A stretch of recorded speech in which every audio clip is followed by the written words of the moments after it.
रगड़ा है तगड़ा दो देशों के बीच में, ठीक है, जंगें भी हुई हैं, तो किसी आदमी को ये मंजूर नहीं है कि आप पाकिस्तान से हार जाओ। मैं जब पाकिस्तान के साथ खेलता था, शीशे के सामने खड़ा होकर कहता था, बेटा शहरी, यही मौका है, यहीं पे हीरो बनना है तुझे। अगर यहां कर दिया तो इट डजंट मैटर पहले क्या होता रहा है। एक ही भारतीय मन में गीत गूंज रहा होगा, सारे जहां से अच्छा हिंदुस्तान हमारा।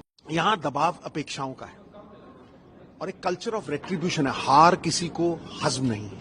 हमारे जमाने में मुझे याद है, जब 94 में हम सेमीफाइनल जीते थे पाकिस्तान के खिलाफ, तो लोगों को ऐसा लगता था यार वर्ल्ड कप ही जीत गए। इमरान खान को अपने होटल तक जाने के लिए 4 घंटे लगे थे। मेरे घर के बाहर करीब 30,000 लोग मिठाइयां बांट रहे थे। मेरी घरवाली इतनी घबरा गई, एसएसपी को फोन गया कि भाई वहां तो हंगामा हो गया है। वाइफ ने मुझे फोन किया तो एसएसपी कह रहा है सर वो तो लड्डू बांट रहे हैं, वो तो खुशियां मना रहे हैं। तो ये जो जश्न है ये बहुत बड़ा यूनिफायर है, क्योंकि देखिए रगड़ा है तगड़ा दो देशों के बीच में, ठीक है, जंगें भी हुई हैं, तो किसी आदमी को ये मंजूर नहीं है कि आप पाकिस्तान से हार जाओ। अगर आप पाकिस्तान के साथ जीतते हो तो फिर आप जीरो से हीरो हो, चाहे आप पिछले 7 मैचों में कुछ ना किया हो।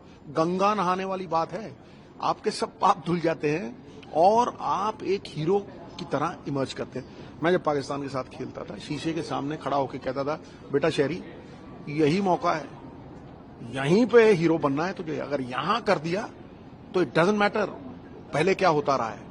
सो ये इतना बड़ा मकाम है, it's a marketing managers dream, it's the mother of all battles. और यहां सबसे बड़ी चीज है अपेक्षाओं का दबाव।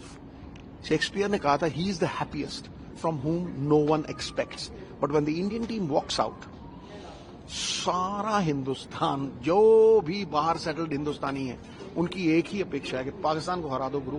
ये तो मतलब एक तरह का वर्ल्ड कप जीतने के बराबर ही है। Advantage India. क्यों? क्योंकि पाकिस्तान, अगर आप पिछले मैचेस में देखें तो बड़ी करारी शिकस्त हुई।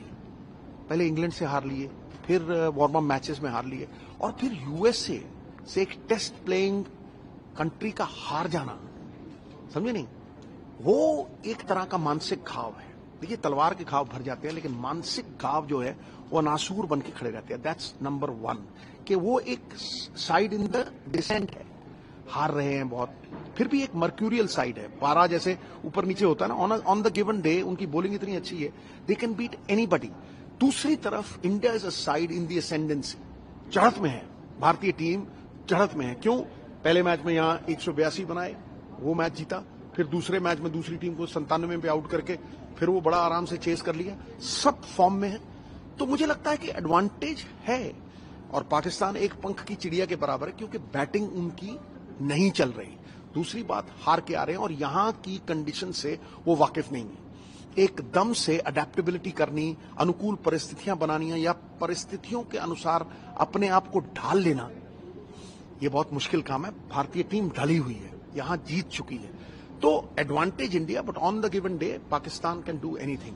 फिर भी अगर आप बाहर कहीं सुने कि क्या चल रहा है भैया, 1200 रुपए की, 1200 US डॉलर की एक पार्किंग मिल रही है। टिकट नाम की चीज ही कोई नहीं, मारा मारी है, जैम पैक्ड होगा, तिल रखने की जगह नहीं होगी। जब रामायण महाभारत आती थी ना, सड़कें खाली होती थी, कोई पलक नहीं झपकता था, समझे नहीं, सुनसान सड़कें होंगी, और एक ही भारतीय मन में गीत गूंज रहा होगा, सारे जहां से अच्छा हिंदुस्तान हमारा।